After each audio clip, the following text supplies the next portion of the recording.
ಆ ಸ್ಥಾನಕ್ಕೆ ಪೈಪೋಟಿ ಇರುವಾಗ ಯಾವುದೇ ಬಯಕೆ ಇಲ್ಲದೇ ಇದ್ದರೂ ಕೂಡ ಅವರು ಆಯ್ಕೆ ಆಗಿದ್ದಾರೆ ಅಂದರೆ ಅಮ್ಮನವರು ಅವ್ರನ್ನ ಗುರುತಿಸಿದ್ದಾರೆ. ಏನೋ ಒಂದು ವಿಶೇಷ ಶಕ್ತಿ ಉಂಟು. ಆ ದೃಷ್ಟಿಯಲ್ಲಿ ಅವರು ಒಳ್ಳೆಯ ಸೇವೆಯನ್ನು ಅಮ್ಮನವರ ಸನ್ನಿಧಿಗೆ ಸಲ್ಲಿಸಿದ್ದಾರೆ.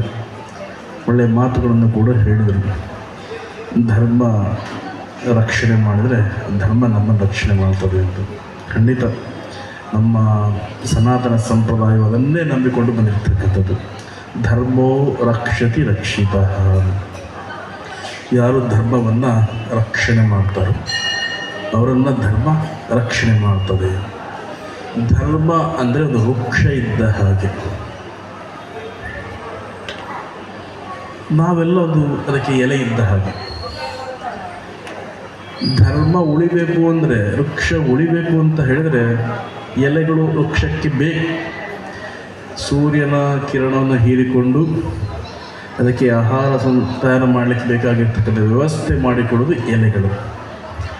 ಎಲೆಗಳು ಇರಬೇಕು ಅಂದರೆ ವೃಕ್ಷ ಬೇಕು. ಬೇರಲ್ಲಿ ನೀರನ್ನು ಸತ್ವವನ್ನು ಹೀರಿಕೊಂಡು ಎಲೆಗಳಿಗೆ ಕಳಿಸಬೇಕು. ಹಾಗಿದ್ದಾಗ ಮಾತ್ರ ವೃಕ್ಷ ಉಳಿಲಿಕ್ಕೆ ಸಾಧ್ಯ.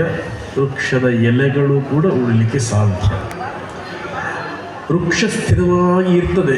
ಎಲೆಗಳು 6 ತಿಂಗಳಿಗೆ ಒಂದ್ಸರಿ ಉದುರಿ ಬೇರೆ ಹೊಸದು ಹುಡ್ತದೆ. ನಾವು ಅಷ್ಟೇ 100 ವರ್ಷ ಆದಮೇಲೆ ನಾವು ಹೋಗ್ತೇವೆ, ನಮ್ಮ ಜಾಗಕ್ಕೆ ಇನ್ನೊಬ್ಬರು ಬರ್ತಾರೆ.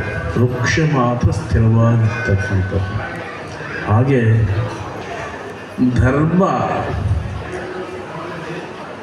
ರಕ್ಷಣೆ ನಾವು ಮಾಡಿದರೆ ನಮ್ಮ ಮುಂದಿನ ಪೀಳಿಗೆಯನ್ನು ಕೂಡ ಧರ್ಮ ರಕ್ಷಣೆ ಮಾಡ್ತಾ ಹೋಗ್ತದೆ.